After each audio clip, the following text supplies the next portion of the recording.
الله الرحمن الرحيم. الحمد لله رب العالمين، ثم الصلاة والسلام على رسول الله وعلى آله وصحبه أجمعين. هذان صلاة ضدك اللغة يرو علماء وحي هذان والتوقيفي وأمر إلهي أفر سبحانه وتعالى النبي سنة عرب كيسا اللغوشة صلى الله عليه وآله وسلم مرك إن لكرديو انت نبينا صلى الله عليه وآله وسلم وشيغي إنك بدن لما أقلا إن لغا ناقصان أو لغا يرين لما أقلا إلا حالما كوبا أو إيادا لفتركيادا نبينا صلى الله عليه وآله وسلم وشيغي موين. horey ma u dhacday marka in sidan oo kale in dadka la dhaho guryihiina ku tukada oo masaajida ha imanina? arrinta iyada xilliga nabigeena sallallahu alayhi wa sallam way dhacday. Bukhari Muslim waxay soo saareen in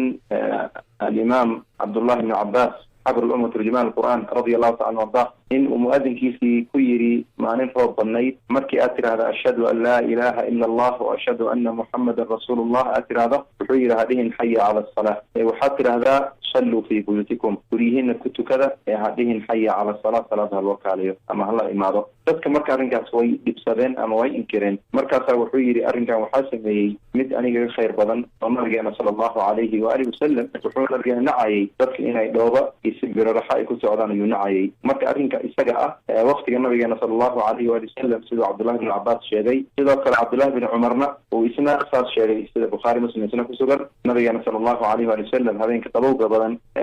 roobka badan wuxuu fari jiray muadinkiisa inuu yiraahdo ala sallu fi rihal warguriyaha ku meesha degantiina ayuu nabigeena sallallahu alayhi wa sallam marka waa hadiye nabigeena uu lahaa sallallahu alayhi wa sallam in hadii xaalado keensan ay yimaadaan aadaanka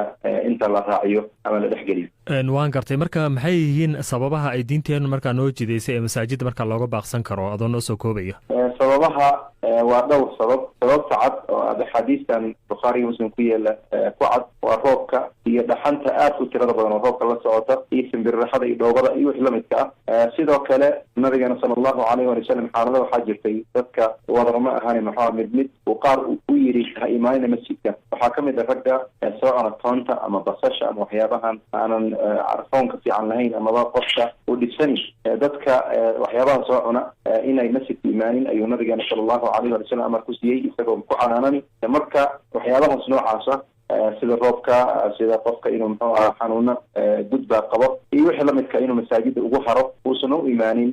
kullayda axaadiiska waa laga qaadan karaa wayna ku cadda sida aad adigu ka warhayso baraha bulshada iyo warbaahinta caalamkana aynu kala soconno wadamo badan oo weliba wadamada carabta ama muslimiintaba u badan waxay masaajida markaasi ka dhacaya aadaankii oo lagu darayo markaas sida hore baan usoo sheegnay in ay dadku guryahooda ku tukanayaan marka aadaankiina weliba u dhacaya dadkii mu'miniintana iskuma imanayaan marka soo kama habboonayn in haddiiba dee dadka salaada u imanayeen aadaanka in la iska joojiyo? maya aadaanka waa ogeysiin inuu waqtiga galay waa baraarujin qofka in ilaahay subxaanahu watacaala uu salaadii waajibka ahayd oo faradkeed uu ka rabo waa shaciiro min shacaa'ir islaam calaamadaha muslimiinta lagu garta weeyaan marka in la adilmo oo salaadii xilligeedii dadka la ogeysiiyo shaciirada islaamka kor loo qaado dadkii la baraarujiyo waa maqaasida iyo ujeedka loo jideeyey aadaanka marka marna iyada ma dhacaysa laakiin wixii aadaanka markii lagu dhawaaqa imaadkiisa ka dhalan lahaa oo in muxuu ahaa dadka ay dhiboodaanna in laga reebo waaba hadiga nabigeena sallallahu alayhi wa sallam laakiin waxay u baahanaysaa arrinta iyada in dowladii islaamka meesha ka jirtay ama dowladii meesha ka talinaysay